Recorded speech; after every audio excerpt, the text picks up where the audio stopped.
without further ado, man, we can go in and talk some Packers here. So just like Justin's ready, he says, "Go Pack, go." To be honest, we're talking about a team that me and you both last year, before the season started, thought very highly of this team because of Aaron Rodgers leading the helm. We had, I believe it was 10-6. This is what we expected because we've seen it so much in the past of them just dominating the North, and Aaron Rodgers seemed to always be able to pull out a win, regardless of what surrounded him. And we thought all the subtractions with Jordy Nelson and other players alike didn't make a difference. Well, we were wrong. And this team did take a step back.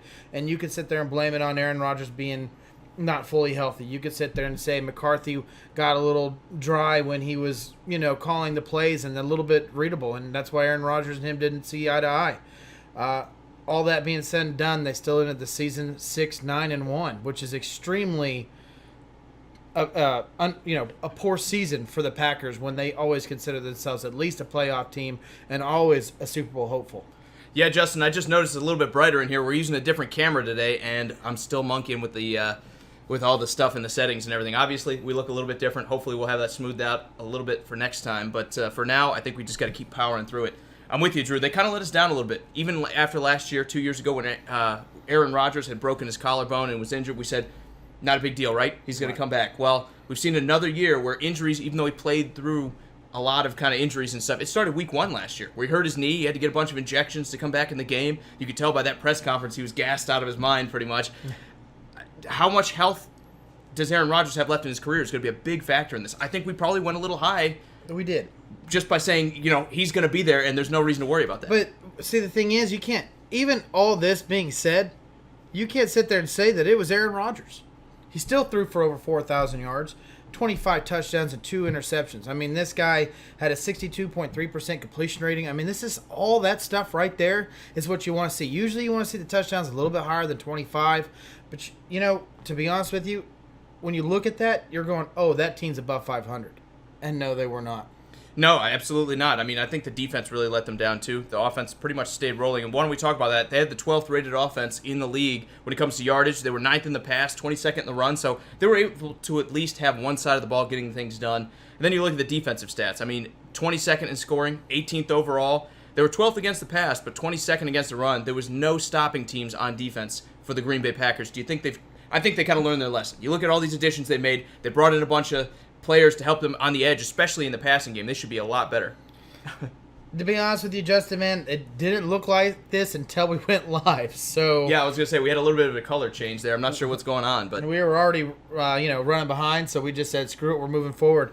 And Justin, you're right. He says we were just so excited to talk about the Packers. We had to get to you guys. Justin says the O-line was dreadful, and our injuries had to have been top 5 in the league. Well, there's no doubt about it. Your offensive line was dreadful. You guys gave up 53 sacks. 3rd worst in the NFL. I mean, Aaron Rodgers was running for his life. Right, absolutely. And I think they drafted Elton Jenkins to try to address that a little bit. They brought in Billy Turner, who is kind of a journeyman utility, not really journeyman, but he's more of a utility offensive lineman who moves around. He plays everything but center. And then they went and drafted the only other position that the guy can't play in Elton Jenkins, who was one of the highest graded pass blocking offensive linemen coming out of college. I mean, the guy was an absolute stud in the SEC. Going up against some of the best interior talent in the nation. So I bet you he's probably going to translate pretty early if the Packers kind of struggle in the offensive line again. Well, let's talk about some of their free agency losses. As they went into the offseason, they had a lot of contracts, a lot of decisions to be made, and they took significant losses. Even though we're not talking about the ads right now, they definitely added in a lot of those places with the draft and free agency. But let's focus on these losses real quick. And the first one that I think is going to be really big is Rashad Breeland. This is their best corner in the sense of he had the most picks on this team. Not always necessarily makes him the best, but he was creating turnovers with just 2. One of those was to return back for a touchdown. Now he's gone. He's off to Kansas City. I mean, I know they drafted a little bit of corners in last year's draft and now this year. Right. But, I mean, is that loss significant? I think they're kind of insulated from it. I think they've kind of done a good job of upgrading their secondary the past couple of years. I don't think losing a guy like Breeland, who, even though he had some interceptions, and you're right, it's important to get those turnover-worthy plays, he's not exactly a lockdown corner, Drew. He's not a guy that's known for being particularly effective, but he did it without a pass rush last year, and to me, that is kind of the biggest addition they've made. We'll talk about that in a little bit, but I think as long as he's moving on, as long as you get better play out of Alexander and Josh Jackson, I think they'll be good. I really do. I think they'll be just fine at cornerback. I think they brought in Adrian Amos to help shore up behind them. They drafted Darnell Savage to play with him as well, so they have some pretty good pass coverage guys in the back end of this secondary now. Absolutely. Is there any other loss in the free agency or during this offseason that makes you a little concerned about the replacement of him? Randall Cobb, a little bit, simply because they're changing so many pieces over. I know he has not been the same guy he was from a couple years ago, but he had a big game against Chicago. Losing a guy like this that has so much familiarity with Aaron Rodgers and replacing him with guys that have not panned out and not stayed healthy. I mean, Geronimo Allison, I think, is a good receiver. You know Devante Adams is going to be good, but Allison hasn't stayed healthy. On top of that, you've got guys like Vintez Scalding and Equiminius St. Brown who, let's face it, they didn't live up to expectations last year. Even though they were low-end draft picks, when you're playing with Aaron Rodgers, you usually expect to see more. We need to see a big step forward from those guys with Randall Cobb on his way out now. No doubt about it. Just a couple other losses they took was also Clay Matthews, Jack Ryan, Nick Perry, and Muhammad Wilkerson. Those are the names that really stuck out to me going through this list. I don't know if you have anyone else off of there, but to me, those were significant, and they had to find out to replace them. And when we look at what they did in the free agency this year and in the draft, they did replace some of these people. I mean, they went heavily defensive, and I think one of the first ones that I really like is Sedarius Smith, an outside linebacker coming out of the Baltimore Ravens, knows how to play a really good defense. This guy has a motor that never likes to stop. It's constantly running, and he is going to set the mood and what this defense does, I think, every game and in the locker room. Absolutely. And coming from a defense like the Ravens, I think this is a great addition because you're used to success when you play with the Ravens, right? I mean, you are the guy who carries the load in Baltimore is no matter what, we're going to be good. He's not going to go into a place like the Packers and just stay quiet when the defense is sucking. I think he's going to be out there calling people out saying, okay, you need to do better. We need to do better because the offense is dropping 34 points a week and we're dropping and we're giving up 40 and we're losing games. Yeah. So I think having a leader like that come in is big. I also like Adrian Amos. You're stealing from the Bears in division. I love this move. Obviously, you're learning a little bit about what they did on defense. It's going to change a little bit because Vic Fangio is gone. Right. But you're still robbing a division rival here. You're still getting a great player who's going to come in and play in the secondary for you. That's not going to be playing against you on that side of the ball. I like that move as well. Well, what's going on, man? He got the Packers going 5-11. Not high on the Packers this year, huh, man? And Justin says our turnovers force should increase with the pressure, which we had none last year. And he said he would not call Wilkerson a loss from last year. He only played like one game. Man, well, go ahead. No, it's yours. Well, just really quick here, going into this, you were saying that the turnovers should get better. They're actually ranked 19th in turnovers, coming in at 0, tied with a bunch of other teams when it comes to turnover differential. So they actually wound up having 7 interceptions, 8 fumbles, giving up 11 fumbles, and Aaron Rodgers only threw 4 picks. So only threw 2. As the other 4 was Kaiser. Kaiser, right? Kaiser. So as a team, they threw 4 picks, I should say. So I think you guys have done okay at this point. Yes, you want to be in the positive end or the negative end, I should say, of the turnover differential. But on the bright side, I mean, I don't feel like they've done too bad. Coming in at flat is not a bad spot to be when your offense clicks the way Green Bay's does. Absolutely. I think the other ones that you got to add into this, you brought up Billy Turner being added in, and then also Preston Smith is another great addition. And let's not all forget their very first pick at number 12 was Rashawn Gary. Not necessarily a very highly thought of pick at the time, but I think he's going to find a nice little home in Green Bay. I think he's the third guy behind the 2 Smiths. I think that's the perfect role for him to develop in the NFL. You got a physical freak who never could make it happen at Michigan with a lot of talent around him. Well, he's got a lot of talent around him now at the outside linebacker position for Green Bay. I want to see him kind of produce. I really do. I look at this signing, and I wasn't crazy about it. I think Rashawn Gary's overrated a little bit. I thought they kind of reached taking him at 12. But when you look at the physicality and what he can do, I think a lot of defensive coordinators are out there saying, I can fix this guy. And I think that's what the Packers said. Yeah, and before we go into your guys' safety talk real quick, I want to talk about Wilkerson. I get it, man. He get to play a lot for you, but there was high hopes for that guy. He was coming out of New York Jets. They're hoping really big things about him. You got to remember, this guy's the centerpiece of the Jets defense a few years back. The reason why they paid him big money, the Packers were hoping to rejuvenate that career. I get he didn't play a whole lot, but, man, he's still a significant loss because he was part of your guys' defense last year. And he's also the guy that's supposed to shore up the middle. And if you look at the Packers, 22nd against the run, man, that's how you attack them. You need the guy who's going to be able to shore up the middle and force him to those talented outside linebackers that are setting the edge.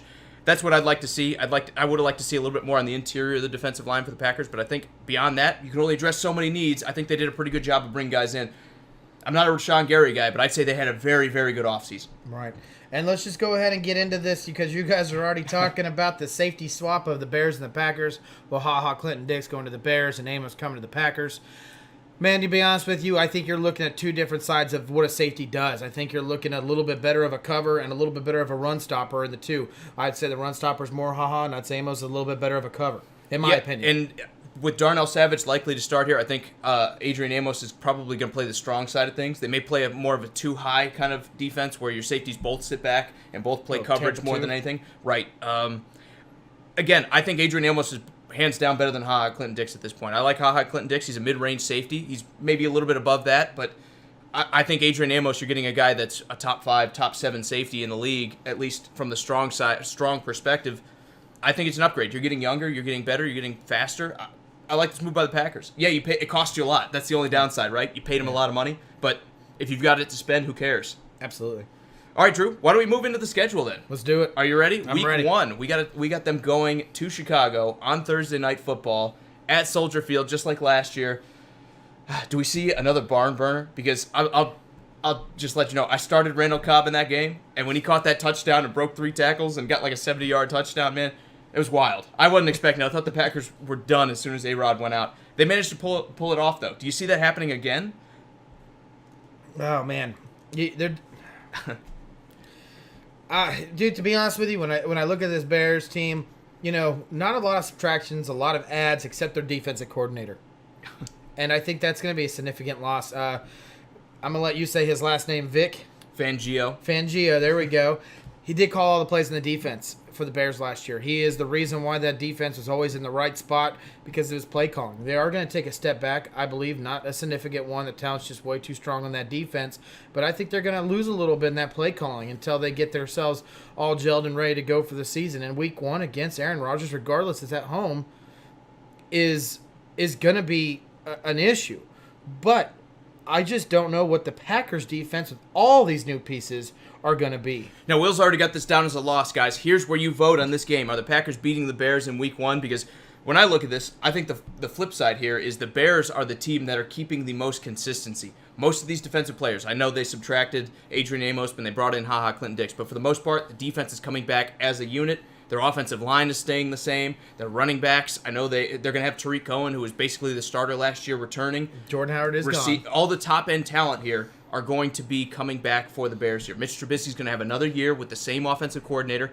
And then you look at the other side of the ball, the offense is pretty much staying the same for Aaron Rodgers, but the defense has tons of new players. You're littered with new players in Green Bay. So when I look at this, I just don't know that the defense is going to be prepared to stop a running game like Chicago is going to have. They have a very good offensive line. Maybe not elite, but they're very good at running the ball. I think the Packers are going to struggle in this one. I'm going to pick the Bears to win this one from week 1 in Soldier Field. As a show, we're going to pick the Bears to win this game. The Packers will take a loss in week 1. Martavius says the only reason I'm watching that game is because I'm a Bulldogs fan and my boy Riley Ridley got drafted by the Bears. He did, and here's the beautiful thing. Because he was a 3rd and a 4th round pick, I think he was a 4th round pick, 3rd was the running back. Because he was a 4th round pick, they don't have to rush this guy into the offense. They're not expecting him to be a day 1 player coming out of Georgia right away. They have guys like Allen Robinson and Trey Burton and everyone else that Mitch Trubisky has all this kind of connection to already that are going to be there for the offense. Nothing's changing in Chicago. I mean, really, you're adding a little bit of depth, but all the starters are pretty much staying the same. That is a huge edge when you talk about week 1 and the defense for Green Bay. Pretty much everybody's new and you got to get used to each other. Especially defense where you got to play as a unit. Justin is already not on board with us, man. He goes, Packers come out and show the league that they're not to be scared of A-Rod once again. Who's scoring for Chicago? Man, Allen Robinson. I think they're going to run up a little bit more middle on you guys a little bit more. I think Mike Davis is probably going to have a good first game with them. That is a bit of a change. I think Tariq Cohen's going to make an impact coming out of it because I still think Green Bay needs better cover linebackers playing over top of that good new front 4 that they're putting together, or I should say front 5 essentially because they play more of a 34. I think when you look at it, the Bears still have a lot of weapons, and they have a lot of weapons that are used to playing with each other. And then you look at the defense, they're built to go after the pass. This defense was built to stop Aaron Rodgers. and they've all played together. They now have a year together. They're going to know how each other play. They're going to rally together. I'm worried about this game for the Packers fans. If you get out of this game and Aaron Rodgers is still healthy, you call it a win. That's all I can say. That needs to be the biggest point for this. Yeah. Week 1, Aaron Rodgers needs to leave it healthy instead of last year where he hurt his knee, and we kind of saw that those effects hang around for pretty much the rest of the season. Yeah, and Justin, don't get us wrong. We weren't like, oh, loss. I mean, we debated this. It took us a while debating this first week. There's no doubt about it. This is going to be a tough game. Initially, when I saw it, I said this is a game they can win. Aaron Rodgers knows this is going to know this offense, even though he has a new offensive coordinator and play calling head coach. He knows it. He can do this. This is not an issue. But we don't know what we're getting out of that defense, and you're right. You know, the Bears' offense isn't scary, but there is a couple games like 1-1 against New England Patriots last year where the Bears can put up points. Why can't they do it against a defensive front like the Packers have when they're not used to playing with each other? All right, I see 2 wins and a loss in the comments. So you guys, for your stats, we're saying you're going to call Week 1 a win for them. Just really quick before we move on, Josh says, make Trubisky beat you, and you beat the Bears. Simple as that. The problem is Green Bay is not set up to do that. Green Bay is set up to stop more passing offenses, and I know that's the direction the Bears want to go, but right now they have a very good offensive line, and they're able to run with power. I worry about what's going to happen up the middle, like we saw the Packers struggle with last year. You don't have the linebackers to help out with it. You don't have a bunch of great defensive interior linemen that are going to be making a ton of plays. I think Chicago is going to be able to win this game if they just pound the rock 4 yards at a time right up the gut. And that's no hate on Blake Martinez. He led the team with 144 tackles. He had 5 sacks as well. I mean, this guy's a great middle linebacker, but you can't sit there and ask him to do everything. He's going to need some kind of help, and I would not consider him a coverage guy. Like you said, they need a little bit more coverage linebacker. Trey Burton might be a guy that's going to be scoring on you guys on this defense. But as a show right now, we had the Bears winning this game. Let's move on to Week 2 where the Vikings come into Green Bay. This is a team where we don't know where they're going to be because are they the same team that they were in 2017 or were they the team they were last year? There's going to be a lot of people picking the Vikings to be a sleeper team because they're expecting, hey, the roster's been pretty close to the same thing it's been since that time, and we've seen them be very, very good. We've seen them be pretty mediocre with Kirk Cousins at the helm. The question to me is, what kind of Kirk Cousins are we going to get on the road in Green Bay Week 2 with an offense that's changing? I mean, they swapped out offensive coordinators at the end of last year. Is Kirk Cousins going to be ready to go pound for pound with a guy like Aaron Rodgers and a much improved defense? I think this game is going to be the first step for the Packers defense starting to gel together. I think Chicago is probably a 10-point loss here. And I know Packers fans, you don't want to hear that, but I think Chicago is the more complete roster when you look at it. You guys have made great strides to get there. Not quite there yet. Well, they I think the Vikings playing together. Right, exactly. I think the Vikings, this is a winnable game. Kirk Cousins is going to struggle against a team that is much improved, that's going to be getting after him. That's been the whole point, right? Get after Kirk Cousins and you make the Vikings bad. Guess what the Packers have said we want to get better at? Getting after the quarterback. They brought in 3 new outside edge rushers that are going to do that. I think this is the game where you start, high-fiving each other because you got 4, 5, 6 quarterback hits. Right, yeah. I think it's a winnable game. I think going to be in Green Bay, and the Vikings are a team that comes in and we don't know what we're going to get. I'm not a huge believer in Kirk Cousins, though I think he's an upgrade from Case Keenum, even though he didn't prove it in the record.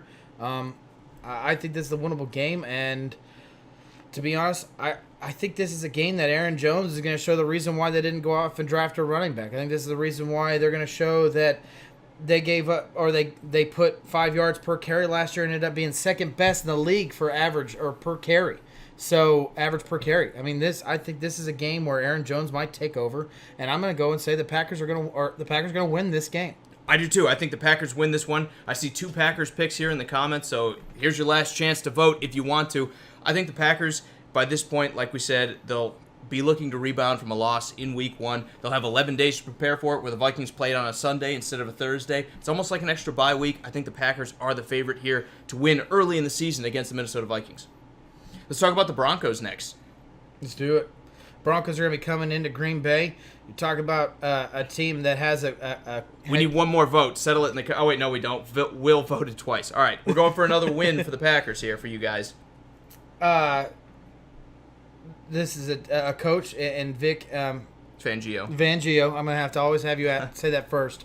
That knows how to play against Aaron Rodgers, that knows how to call a defense against Aaron Rodgers, and he's going to inherit a defense that's also still pretty decent in the pass rush. You got one of the old veterans there, and Von Miller, and you also have Chubb, who had a great season in his rookie year, and he's going to get year 2 behind him. And let's not also forget Chris Harris Jr. finally got the money he was owed. He's one of the best corners in the league, and he might be blanketing Devante Adams, which is definitely Aaron Rodgers' favorite target. There's no doubt about it. After putting 111 receptions, 1,386 yards, and 13 touchdowns. I mean, he is the red zone threat for these Packers.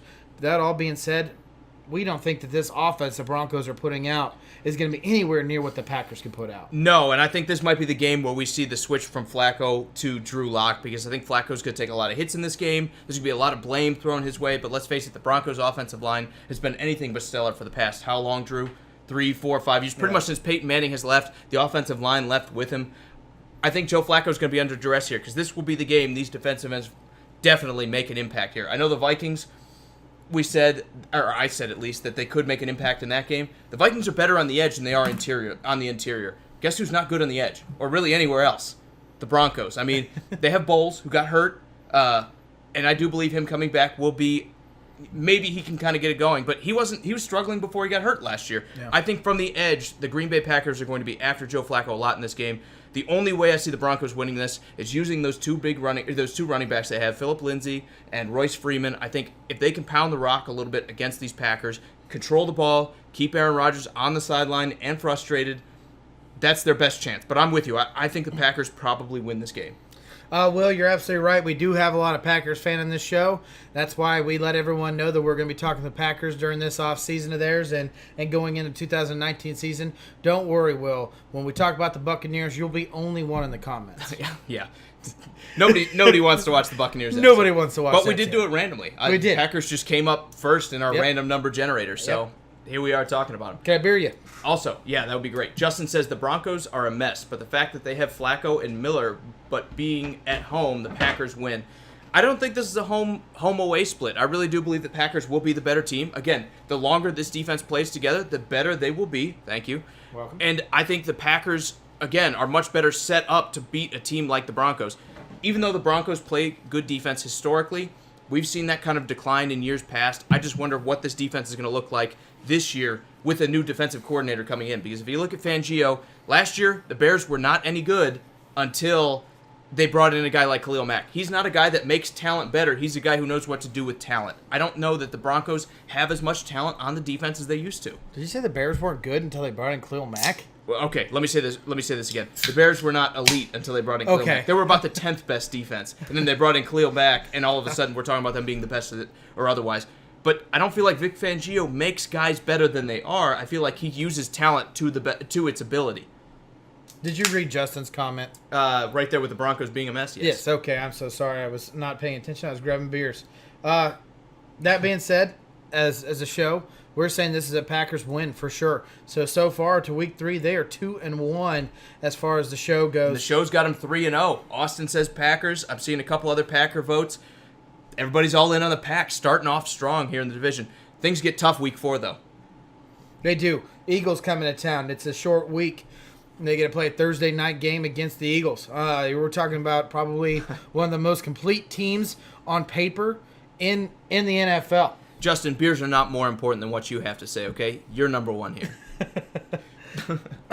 When I look at this team and then you look at the addition of Jordan Howard, this team just got a little bit scared. If you can sit there and say anything on the offense was missing, it was a run game.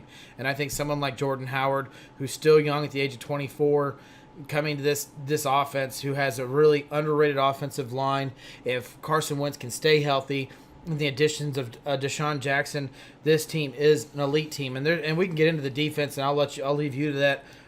This is a scary game for the Packers, regardless it's in Green Bay. And still, the Eagles are great on the defensive front. They're good at getting after the quarterback. And like you said, Aaron Rodgers was taking too many hits last year. I think this is going to be a struggle for the Packers. I think Aaron Rodgers is going to be under some duress, kind of like the Bears game. Even if this is a loss for you, get Aaron Rodgers out of here and healthy, and all of a sudden, I'd say it's a win. I really don't think you can look at this game and say it's anything but house money for the Packers, who are trying to reestablish themselves, and the Eagles still have that Super Bowl window open. I think the Eagles are the better team. They're the deeper team right now, especially on the offensive line and everything. They're better at protecting their quarterback than the Packers are. Get out of this one healthy and worry about week 5. Don't worry about what happens in week 4. Yeah, and so far we have everyone picking the Eagles. That's exactly what we picked. I think the short week kind of hurts them. I don't think the Broncos are a team that you overlook. So in a short week against a greater team in the Philly, I think is the reason why you're going to take a loss here. Absolutely. Week 5 at Cowboys. Interesting matchup. Again, Dak Prescott could certainly throw this game away with the improved secondary in Green Bay. Maybe we're seeing more turnovers. Maybe we're seeing a little bit more dynamicism on the back end of that defense. But I want to lean Cowboys here too, Drew. Offensive line should be better than it was last year. Zeke Elliott's very good, running up the middle and on the outside. I worry about this Packers defense and shutting down the run. And then you've got an elite defense, or what should be an elite defense, going into this game here. I'm worried about the Packers and how they match up against them. I don't think they want to play a good defense and a great running game in the same kind of matchup. You want to outshoot people. You don't want to grind them out. Yeah, this team is built to beat teams like Green Bay. You have a great defense who loves to get after the quarterback and can get after the quarterback. That's an issue for Green Bay until that offensive line proves that it's improved. Then you got an offense on that side of the ball with Zeke Elliott. If he's playing, if he's not suspended, you're talking about a team that can keep the ball out of hands of like people they're used to playing, which is like Carson Wentz and Drew Brees and Matt Ryan when they're in the playoffs. So when you look at, and Aaron Rodgers for that matter, so they're used to this, and they sit there and throw Zeke Elliott in there, and he can run the ball. I mean, this guy, there's no doubt about it. He's elite presence in the run game, and with that offensive line that the Cowboys put out there, it's definitely a significant issue for the Packers. They need to learn how to stop this guy. But not only that, with adding someone like Amari Cooper, and now they're ready to do a shootout if need be. Absolutely. Jimmy, Des Bryant, he says Des Bryant didn't catch it. He did catch that football. From a neutral perspective here, you got away with one there, right? That was the heist. Going back to what you're talking about, Drew, again, I think the Cowboys are a very tough matchup. This is how you beat the Packers. You play good defense, you get after Aaron Rodgers, and you run the ball right up the gut, and you keep him on the sideline. I think the Packers probably lose this game. I think we agreed this is probably a loss for them here. Guys, go ahead and vote in the comments again. I've seen one Cowboys to this point. I haven't seen anyone else talk about it. So we'll go to the comments for some other things here. Will says Rodgers is a prima donna. Do you feel that way? I think he's one of the guys that definitely complains too much. I don't like the way he complains for fouls and everything, but Drew Brees does it. Tom Brady does it. Yeah. A lot of good quarterbacks do it. I think Aaron Rodgers may be one of the worst at it. From a opposing fan standpoint. Yeah. I hate playing against Aaron Rodgers because he is going to go for those calls and he's probably going to get them. Yeah. Yeah. So John Elway did it. Absolutely. Unfortunately for, I think, the Packers, I think the Cowboys are beat to beat a team like them. It's keep the ball out of Aaron Rodgers' hands. And right now, Will is the deciding vote here. I see one. We got a tie here. Justin says Packers win with Alexander shutting down Cooper. Austin says Dallas wins or they tie. Do you think we see another tie for Green Bay in their future? I hope not. That makes all the math really difficult to do. So difficult, yeah. Like I was getting to, I'm sorry. I think the Cowboys are built to beat a team like the Packers. Keep the ball out of Aaron Rodgers' hands. They take a loss here at Week 5 in Dallas. But luckily for them, they go back to home on a Monday night on Week 6 against the Detroit Lions. Talk about a team that's struggling in their division. Talk about a team that can't find the right side of the win column. Talk about a team that's literally trying to find a new definition for itself. It's trying to be the Packers 0.50, whatever you want to call it. It's like the 16th billion, not Packers, the 16th billion Patriots copy team. And as a fan of one of those copy teams, I can sit there and say it doesn't work. And it's going to be a struggle. And as far as I could tell for the Lions, they're going to be at the bottom of this division. Spoiler alert. I don't really see them winning a whole lot of games. I think it's definitely going to be of a struggle when you look at the Packers who have still recently dominated this team and still deserves to be considered one of the division winners. When it comes to this division, I don't really know if there's a whole lot to debate about in this game, but I see the Packers winning it. No, I agree, and I think the Lions are destined for another 5 or 6 win season where they're going to steal a couple we're not expecting because they brought in guys like Trey Flowers who can make an impact. They brought in, they've drafted tight ends as well, whose name I can't think of. Hawkinson, thank you. I was going to say the big white guy, and just let everyone kind of assume they know who I'm talking about. They know who you're talking about. They've done a good job of bringing and a few good players in. And it's not this big white guy. Yeah, all 5'7" of you. Whoa, 5'8". Anyway, Going back to this, the Lions have done some things to get a little bit better, but the Packers are still, on paper, the much better team. I know in division everyone says things get chippy, you never know what happened, but the Packers need to win this game. The Packers, if they're going to make the playoffs, if they're going to have any hope of that, you've got to be able to take two of them against the Lions. I think they do, especially at home. Early on, 6 games in, the defense will be fired up. You'll be after Matt Stafford. The weapons there in Detroit probably won't be good enough to keep up with this new, improved secondary for the Packers. Look for this one to get ugly because they've tried to be more of a running team, but I still don't think the Lions have the offensive line to do it. I think the Packers are going to assert themselves up front and win this game. Everyone is going Packers, and then Justin says we always struggle with the Lions. It's their Super Bowl when they're playing us. That is true, and Martavia says Packers easily. Look, on paper, this should be all Packers. Will it be a little bit tighter than it normally is? Sorry, I didn't mean to baptize you there. No, you didn't. It's your. We're good. We're good. I was gonna say, Justin says it's always a struggle. I agree with that 100%. It's because they're in division, and like you said, you never want to lose in division because everyone in their mind is saying as long as we do well and win the division, we're going to the playoffs. It doesn't matter if we have 7 wins, we can go to the playoffs if we do better than everyone else. That's why everybody always shows up for these games. That being said, if you lose this one to the Packers and this Matt Patricia defense that still does not have enough talent around it, it's time to take a hard look in the mirror as a Packers fan, or as a Packers owner, I should say, and a GM, and say, this isn't working. What do we need to do to correct things? Yeah, it needs to be fixed for the Detroit Lions. But let's move on. One thing that I can't move on from here, really quick in the comments. Will says, hate to say it, but it's the Packers here. Now who's the hater, Will? Yeah, Will. Always saying I'm a hater, and now he's sitting there saying, Packers got, yeah. All right, let's move on and talk about this. Let's talk about the Raiders.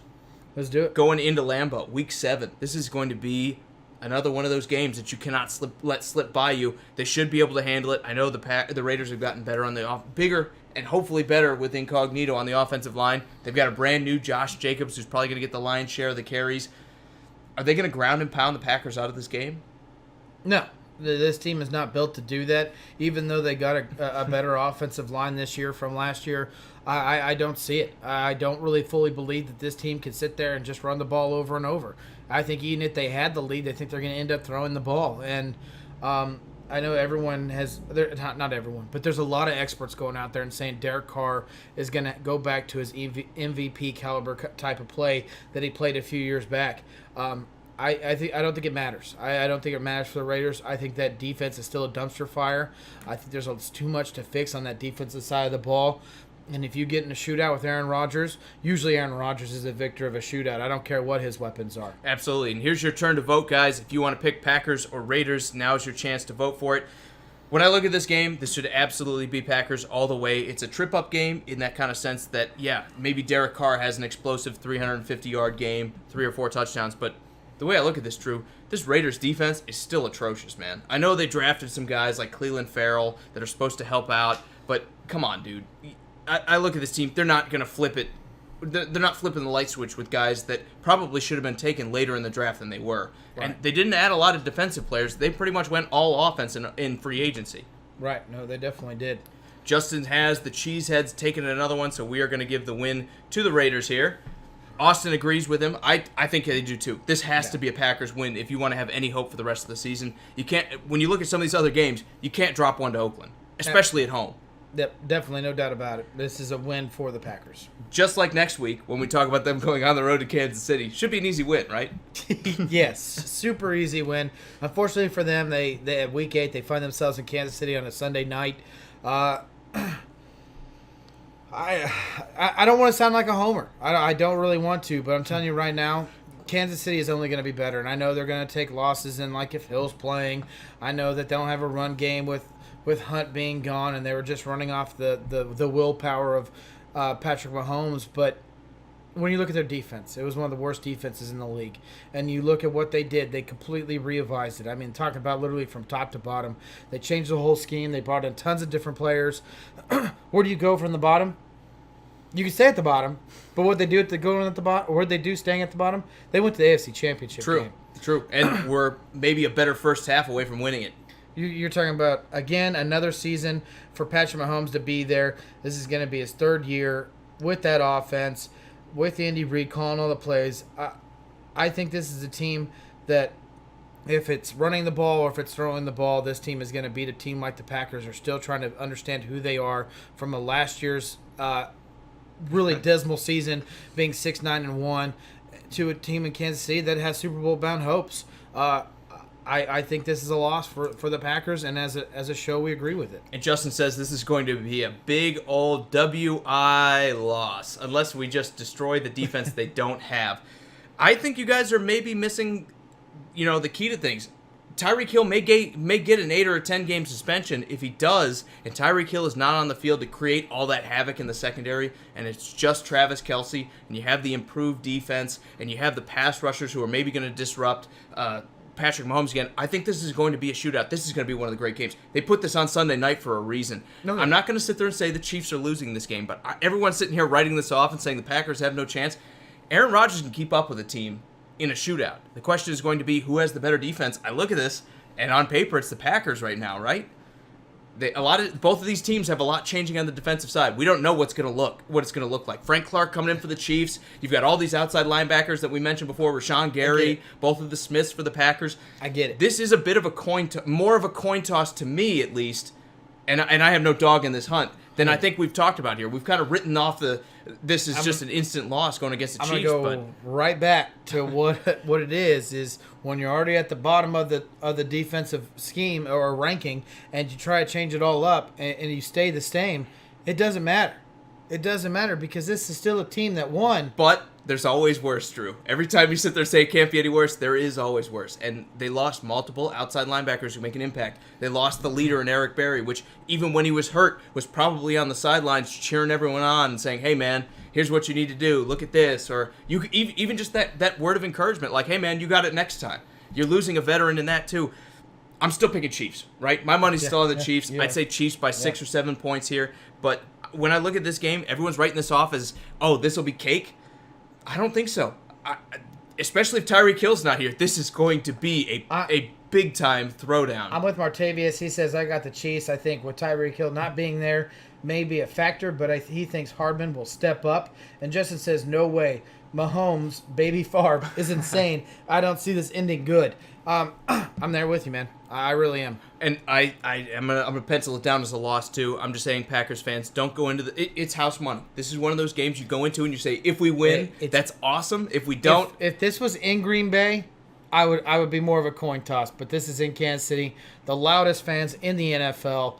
It's gonna be a hard time for the Packers. Fair enough. Let's talk about Week 9 and the Chargers. Again, it's just unfortunate you have to play this AFC West and you have to play so many good teams coming out of there this year and not give them a chance. Exactly. And you get the Chargers and Chiefs on the road. How's that? Who wrote this schedule? Someone that does not like the Packers. Exactly.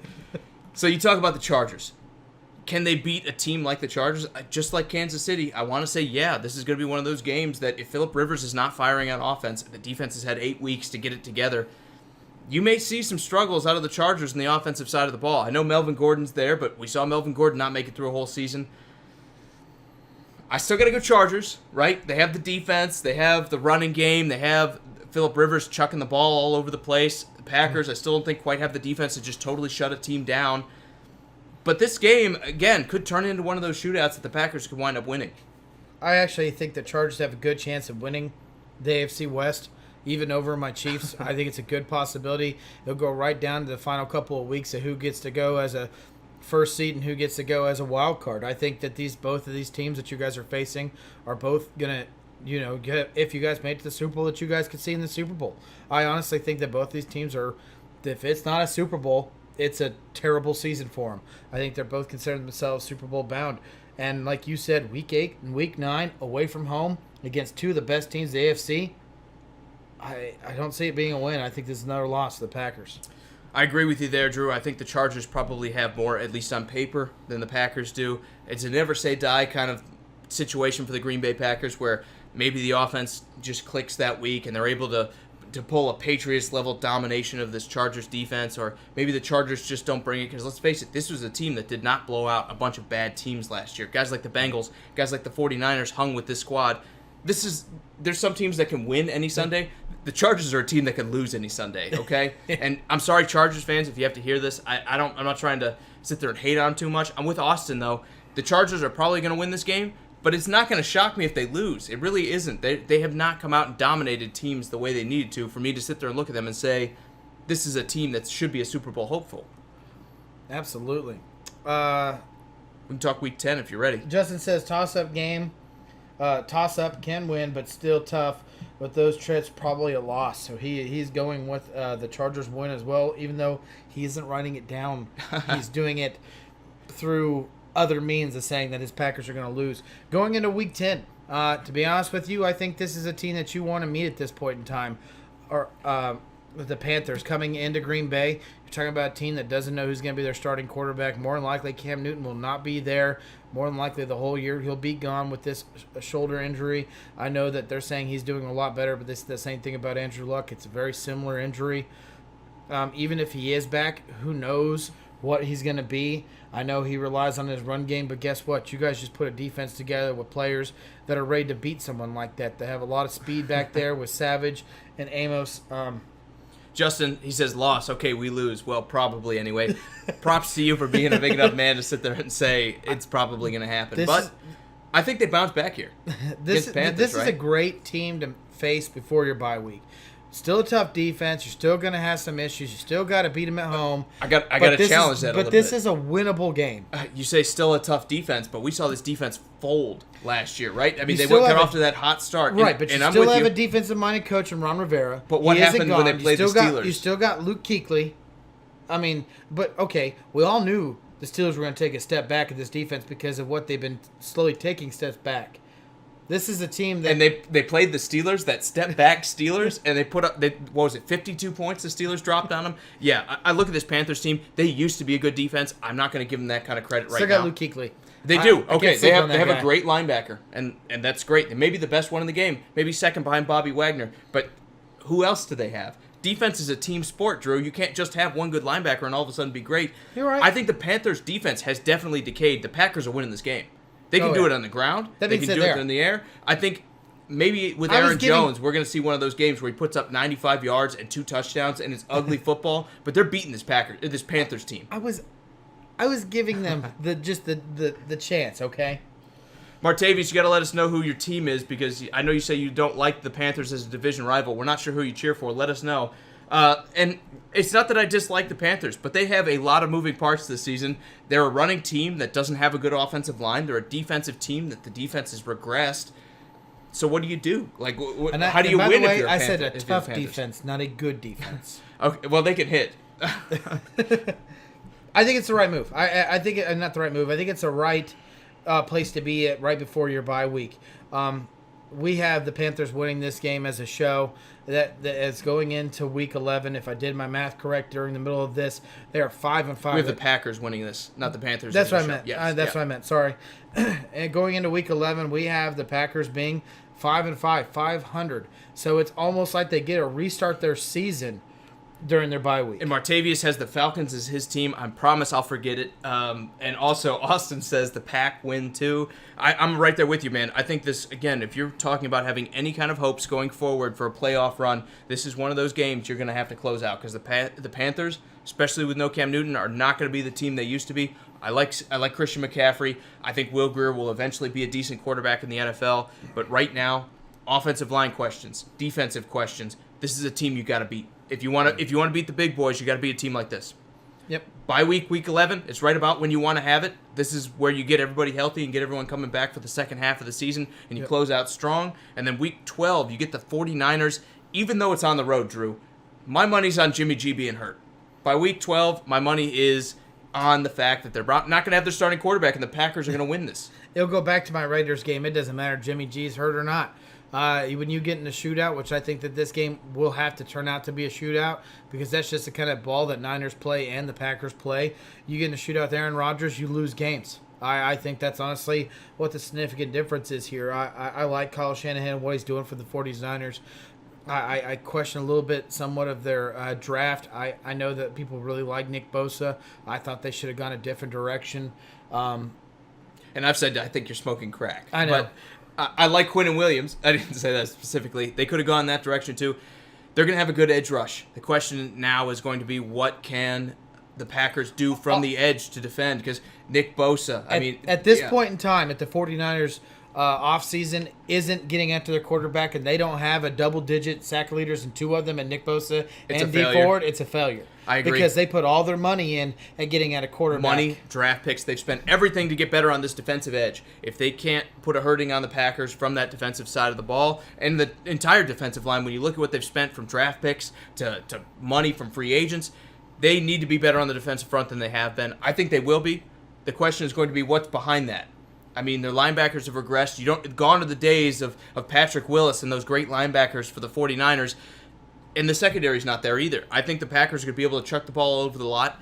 Like I've said before, it's good that the Packers have Aaron Jones, but I think this game is on Aaron Rodgers here. I think Aaron Rodgers is going to go light them up. I know he doesn't like playing Richard Sherman, but I think, again, those days may be gone too. Richard Sherman's older than he was. I think the Packers are going to win this one through the air, and Jimmy G probably isn't there to say much about it. I think the 49ers lose because they have a backup quarterback putting up 19 points instead of the 31 they probably could have scored. I want to get to Justin's comment real quick, but I do have to say something about that. It doesn't matter how much you get to Aaron Rodgers. That offensive line gave up the third worst sacks in the league, but Aaron Rodgers only ended up throwing 2 interceptions. You are all based on that secondary. Would you sit there and say the 49ers secondary is something to be scared about? I don't think anyone's saying that. Well, no, I'm saying the 49ers. Yeah, exactly. That's what I'm getting at. I don't think anyone's saying that. So even if they get after him with that great defensive line, that, well, quote, unquote, great defensive line they're trying to put together in San Fran, I don't think it makes a difference.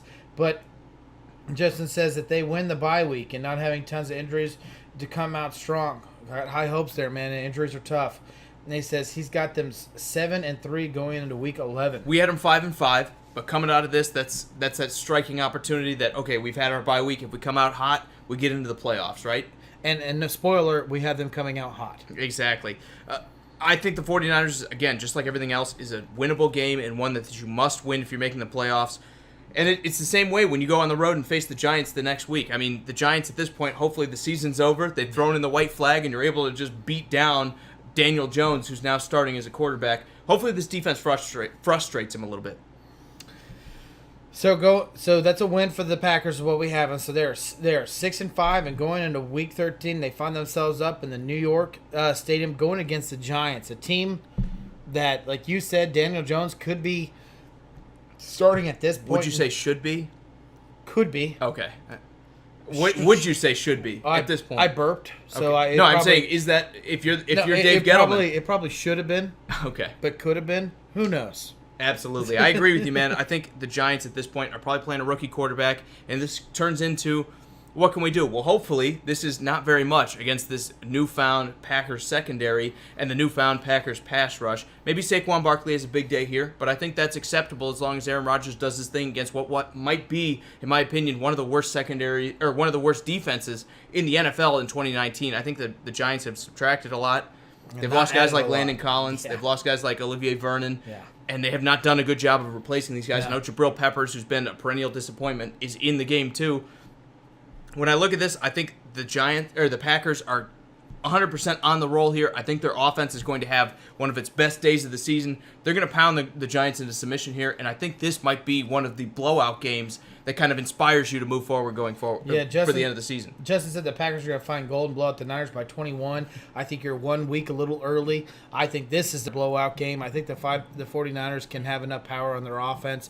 We've seen Kyle Shanahan put whatever quarterback it is into the game and put up tons of points. I think this is the game where you see the Packers blow someone out. We had them winning another game, so at this point in time, they have won 3 games in a row. They are 7-5. And going into Week 14, they have the Redskins coming into Green Bay. I mean, we're talking about what we consider one of the toughest defenses in the league. If they had a good quarterback, which we think they kind of improved in the sense of that Alex Smith is not going to be there, what does the Redskins challenge the Packers at home? If they're healthy, this should be the Redskins. Because what do we say the Packers' weakness is going to be for this season? Defense and running teams. This is exactly what the Redskins are. They have the offensive line to do it. They have the running backs to do it. They have a great defense on top of it that's going to be able to push back a little bit against this Packers offense. But what do we never see the Redskins do? Drew, every year I'm like, man, this team might be scary, and every year they're all hurt by week 5.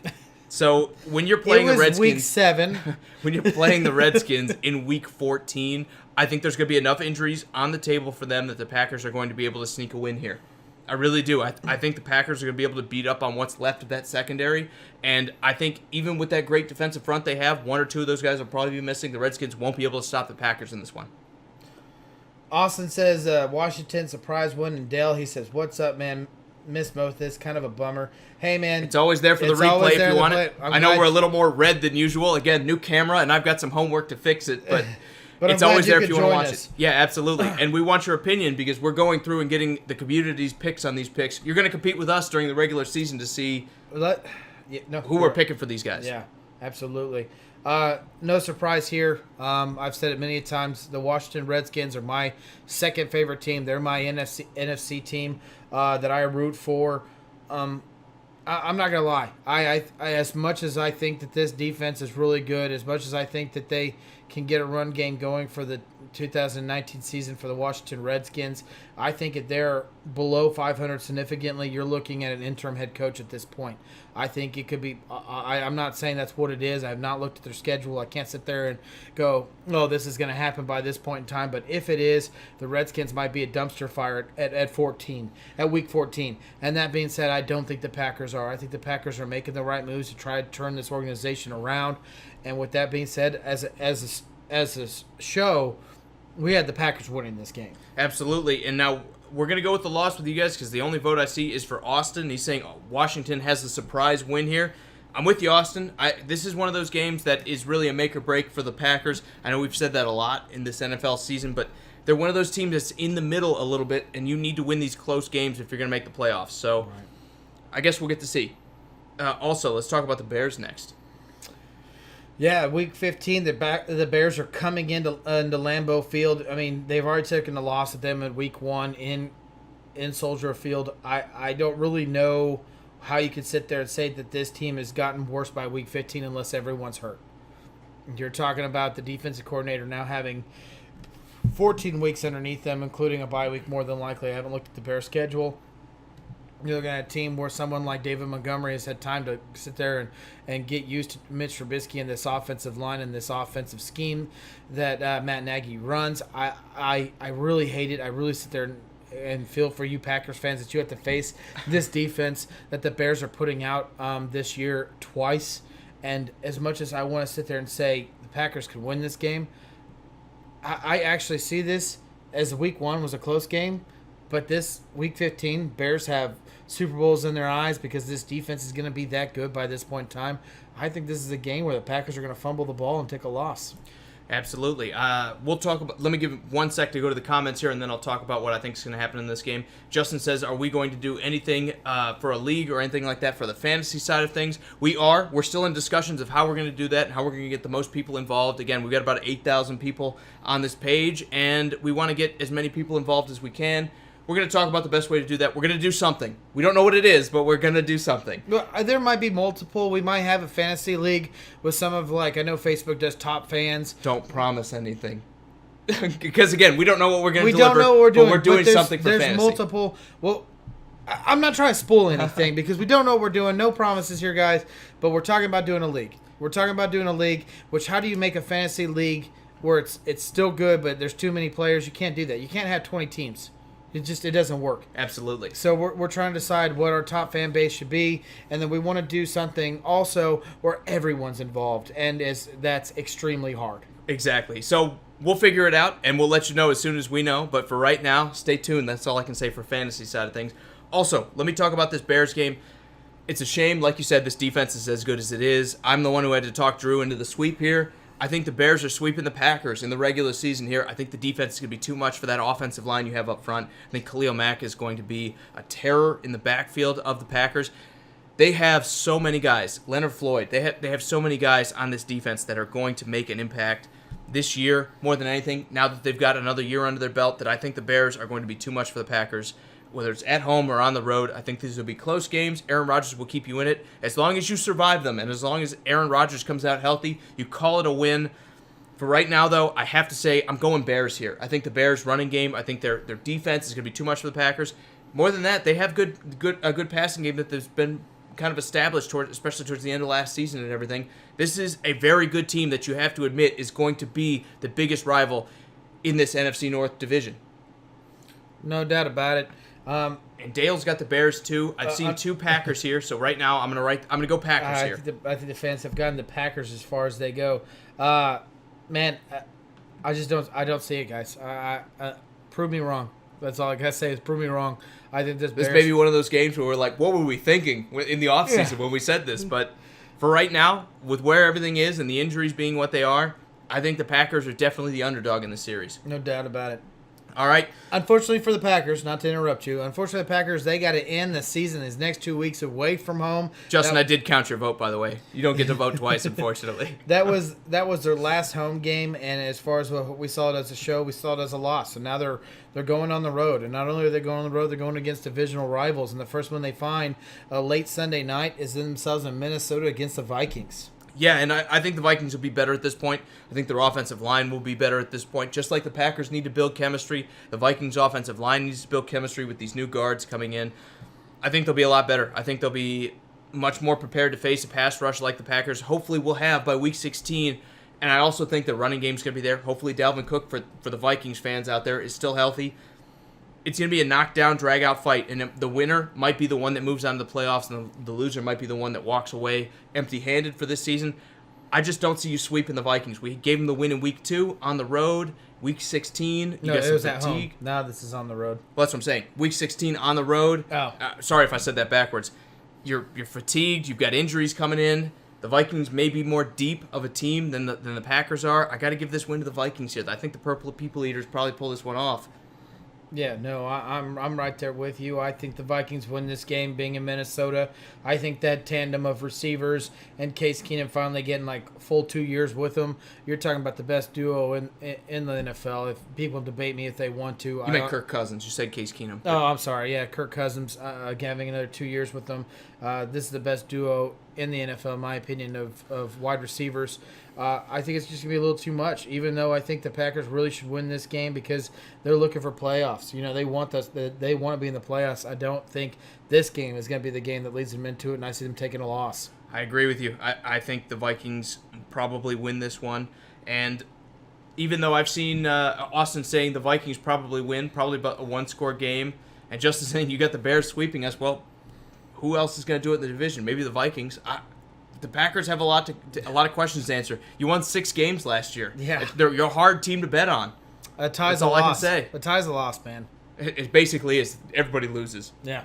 All right, so we're going to go with the Vikings, just like Austin said here. And we agree the Vikings probably win this one. Let's go to Week 17. On the road in Detroit. This may be a win-and-get-in scenario. And if you have to pick one of these guys to play, I think you picked the right team in Week 17 to have that win-and-get-in kind of setup. Absolutely. As a show, we have them sitting at 8-7. This is probably sitting there going, hey, we didn't make the winning division. I think the Bears have that. I think as a show, we agree the Bears win the division. This is the wild card. This is to get in the playoffs. You're looking at a team that you have been dominating for a long time now that has really struggled. And this is another team, regardless if it's at home or in Detroit, that you should be beating. And as a show, we see you guys winning this game. I think this is a good possibility where the Lions are pulling a lot of starters and going, hey, you guys haven't worked out for us. Even though they want to be an upset, to upset the Packers from going in the playoffs, I just don't think the Lions have enough depth to sit there and pull a lot of people and try to figure out who they are. I think it's going to be one of those games the Lions sit there and throw the towel in and say, next year's our year. They probably got 5 or 6 wins at this point. The Packers have probably beat them once already, and the Packers probably have something to play for because there's going to be that outside chance they get that 6th or 5th seed in the playoffs. Again, I think we have them at 8 wins at this point. Yeah. They're going to beat this team. They are. The Lions are going to have nothing to play for except playing spoilers. Maybe we see a bit of an upset where they say we want to keep our division rival out of the playoffs, but more than likely I think Matt Stafford and company quit on this one, and the Packers win easily. I don't have a lot to say about this game, much beyond what we've already said with Game 1 is the Packers have the better roster. It may be a bit of a trip-up game because they're in division, but you need to sweep the Lions if you're going to have any hope to the playoffs. I don't see you sweeping the Bears. Best case scenario, you split with them. Same thing with the Vikings. I don't see a real sweep there. If you got to sweep somebody if you're going to get into the playoffs. You got to go 4-2 in the division. Absolutely. And I think the Lions are the team that are going to let you do that. Yeah. Or we'll give you the best chance of doing that, I should say. I don't think they do. 4-2 or 3-3. Yeah, it seems like you have to get something around there. So that for us, the show in 2019, we had the Packers 9-7. Luckily for them, if everything goes to what we believe could happen in this league, the NFC is a playoff team at 9-7. I think it's definitely feasible. I think you guys can find yourself in a wild card spot. You don't play in the AFC where you need double digits wins to get into the playoffs. You guys can get it there. It's at 9-7. Of course, there was a lot of debate. There was a debate in week 1. There's a debate everywhere across the board when we talked about this off the air. This team easily could be 10-6, and this team could easily be 6-10. But as a show, we had them 9-7. And hopefully for you guys, that works as a wild card playoff bound team. And Austin says the Bears take the division and the Packs are in the fight for a wild card spot. That's kind of where we're at. We have them finishing at 9-7, but you guys as a show have them at 10-6. I think this is going to be an interesting division. We bet on the Packers last year and it burned us. Do you see another scenario like that, Drew? Before we go special thanks here. No, I think this team, because of Aaron Rodgers and Aaron Rodgers alone, this team could be a positive 500 team by multiple wins. I'm going to disagree. I'm going to agree they're going to be in the positive and everything, but I disagree because it's all on Aaron Rodgers. I think all of a sudden it's not now all of a sudden not on Aaron Rodgers, and the defense is going to be better. The defense is going to be maybe not the best in the league, but if you're 15th, this is going to be a team that's good enough to get to the playoffs or at least be sniffing around it. I think it's because Aaron Rodgers doesn't have to do it by himself now. We saw that last year, and we saw him put up 6 wins. This defense hopefully adds another 4. And B says the Packs will go 9-7 or 7-9. Could go either way. They have a pretty tough schedule here. I think this is gonna be interesting to see. I don't want to call it Aaron Rodgers' swan song because he has some years left, but with his health, this may be the last best chance they have of winning a Super Bowl. I want to see them improve. Justin has the Packers going 11-5. He says he's going to put the league back on notice. And there's a chance. Maybe we see the rebound of the passing game. Maybe Equiminius St. Brown and Vintage Scalding take that step forward, and we see all of a sudden there's 2 to 3 to 4 options in Green Bay that are good. And this defense turns itself around. All the additions pan out. Right, but again, we bet on the Packers last year, Drew, and we look pretty silly, right? Well, 4 games off. We said 10-6. Yeah. They were 6-8-1, 4 wins, 3 losses. I don't know how you qualify that. I want to go 3 losses because it makes it sound better. Yeah, it was a struggle. As much as we like it, and don't like it, the Packers, as we see it, is a 9-7 team. If they don't do it, it's definitely time to maybe make some more changes. We've seen that already. Yep. Yeah. All right. One more thing before we get out of here. We didn't talk about the change in offensive coaching. With Matt LaFleur coming in instead of Mike McCarthy, but I think they'll be just fine. Bees wants you to say those receiver names again. Vintez Scalding and Equiminius St. Brown. I know they have some of the best named wide receivers in the NFL. They just need them to start catching some passes. Receiver number 2. Not to mention Geronimo Allison. Receiver number 2 and receiver number 3. Well, 3 and 4. Hopefully Geronimo Allison's that second guy. And then everyone knows you have Devante Adams. Look, they got some names, right? Now they need to see those guys live up to those names. Hey guys, thanks for watching. We hope you enjoyed what you saw. If you did, make sure you subscribe to our page here and throw us a like if you don't mind. Guys, remember this is sports around the bar, so grab your favorite drinks. Join one of the fastest growing communities on YouTube. We can't wait to hear from you.